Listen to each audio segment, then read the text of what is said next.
Well, what we're aiming to do is open an exhibition in April 2014, which marks the centenary of the beginning of the First World War. We're hoping that our exhibition will give people something to reflect upon as we move towards the actual centenary in August.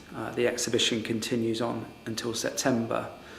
And what we've been trying to do is put the First World War into a broader historical context by closely looking at the collections that relate to the First World War amongst the museum collection, but also looking either side of that, so looking right back into the archaeological collections, right through the medieval collections, the artefacts that remain from the English Civil War, and then into the conflicts that took place in the 18th and 19th century.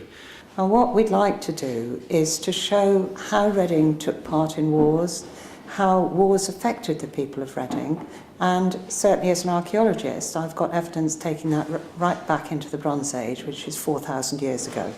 And our decision to focus exclusively on the museum collections rather than to borrow too much or seek public donations at this time was really just to see how the museum, which is the kind of collection of Reading, reflects the First World War. And there's ample to tell the story, and it's very interesting to see what has survived the shipwreck of time.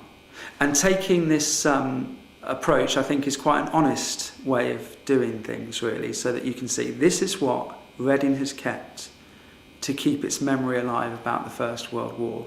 When you look at the earlier conflicts, the Bronze Age, the Iron Age, they're very localised. The next period I'm dealing with is the Viking camp in Reading, which was 870 to 871. Again, that was Reading, that was locally focused, sort of maybe a bit beyond out into Berkshire, but not much further. And as you move on through the centuries, the conflict becomes wider. By the time you get to the 19th century, you've got to look that people of Reading were no longer fighting in a conflict that was local or just sort of Berkshire, Oxfordshire. They were actually serving with the army in places like India, South Africa, China even. So conflict had become very global. And so we start with this sort of localized conflict through what was perhaps, Britain and France, through to a more global conflict, until we get to the later period where you are talking about a world war. Those back at home were affected by the First World War hugely. The whole town was mobilised to the war effort, and the exhibition will feature stories about how the industries responded. It will talk about the role of women in the First World War. We're also introducing a little trail which will sort of indicate some of the things that happened to children in the war as well. So one of the obviously legacies of the First World War is that the men that came back injured, they came back changed people, and a generation was lost and killed, So those that came back and survived the war didn't come back unscathed. And I think that's sort of reverberated through families as well. It's difficult to capture that in a museum exhibition, but I hope that it will be a touching exhibition, but not one that is sentimental. We're trying to focus on the facts and provoke thought and discussion as a way of prompting people to reflect upon this conflict in its wider historical context as we move forward to the centenary in this year, in August.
Just sort of twist it around a little bit. That's it. As though you're looking at it yourself. Yeah. No, it'd be real help for us. That's lovely. Okay, if we move on to the like it's for show, does it? No, this is for killing. This is definitely for killing. I don't know where it is, but there's a... I suppose it's difficult to tell, but When you pick this one up, the Bronze Age one up, you think, gosh, that is really out of balance. Yeah, so he's going to play that, is it? I suppose being iron, it would corrode more. Yeah, iron is much more susceptible to corrosion than bronze. Hence, we've got this rather raggedy edge to this one. Turn it flat on. That's it. Like that? That's lovely. If I put my hand underneath so you can see the handle. And it was kind of famous for the fact that Reading lost 2-1. Yeah, but it's a good game run for money again. It's lovely. Well, Weeks ago, isn't it? the weight of this, you can borrow my gloves and pick it up and you will see just how heavy this is. But I imagine you could do that several times over, really. What, I mean, do you have any idea what kind of social status you would have had to overlay them like that? This must be interest from young They are quite unusual. You wouldn't get them on an ordinary settlement site.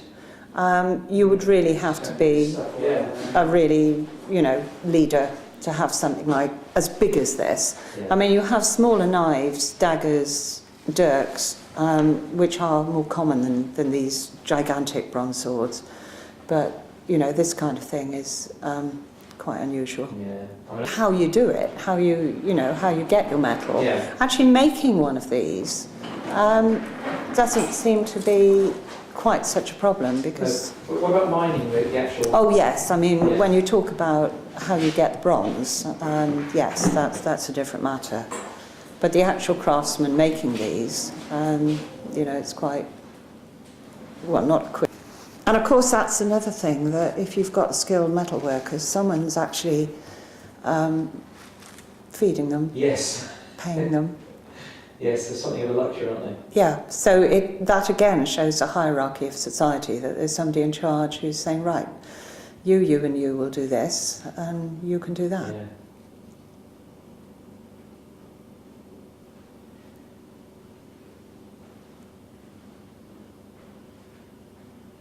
Okay, would you mind just holding it upright for me? So that we can just zoom down.